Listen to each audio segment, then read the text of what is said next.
राजा विक्रमादित्य प्राचीन भारत के एक महान, न्यायप्रिय और पराक्रमी सम्राट थे। वे उज्जैनी, वर्तमान उज्जैन के राजा थे और उन्हें अपने शौर्य, बुद्धिमत्ता, धर्म पालन और साहस के लिए जाना जाता था। विक्रमादित्य की कहानियां बेताल पच्चीसी, सिंहासन बत्तीसी और विक्रम और वेताल जैसे ग्रंथों में प्रसिद्ध हैं।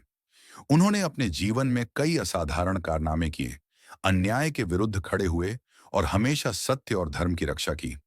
दंभिकासुर एक दुष्ट, अहंकारी और शक्तिशाली दैत्य था, जिसका उद्देश्य था संपूर्ण मानवता पर अत्याचार करना और धर्म का नाश करना।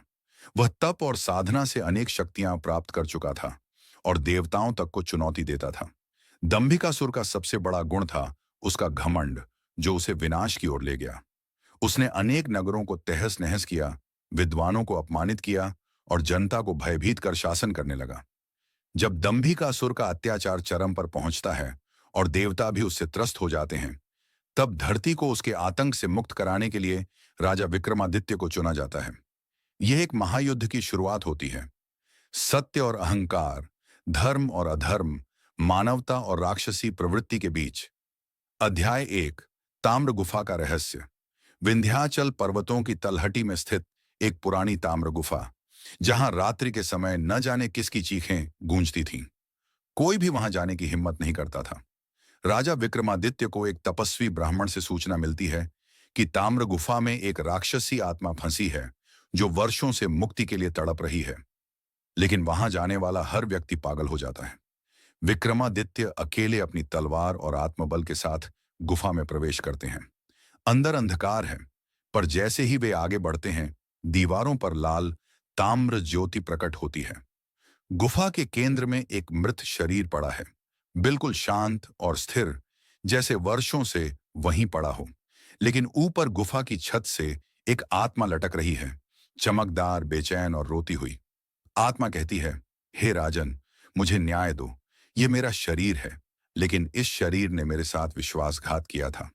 क्या मैं अब भी वही हूं? अब राजा के सामने प्रश्न है कि शरीर जिसने पाप किए उसे दंड मिले, या आत्मा जो पछता रही है उसे मुक्ति मिले? विक्रमादित्य सोच में पड़ गए।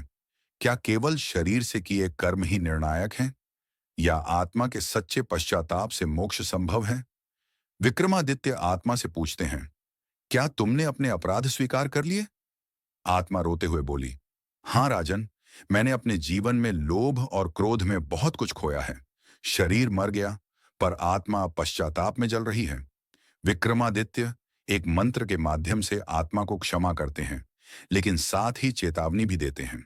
पश्चाताप तब सच्चा होता है जब वह अगले जीवन में सेवा और सत्य के रूप में प्रकट हो।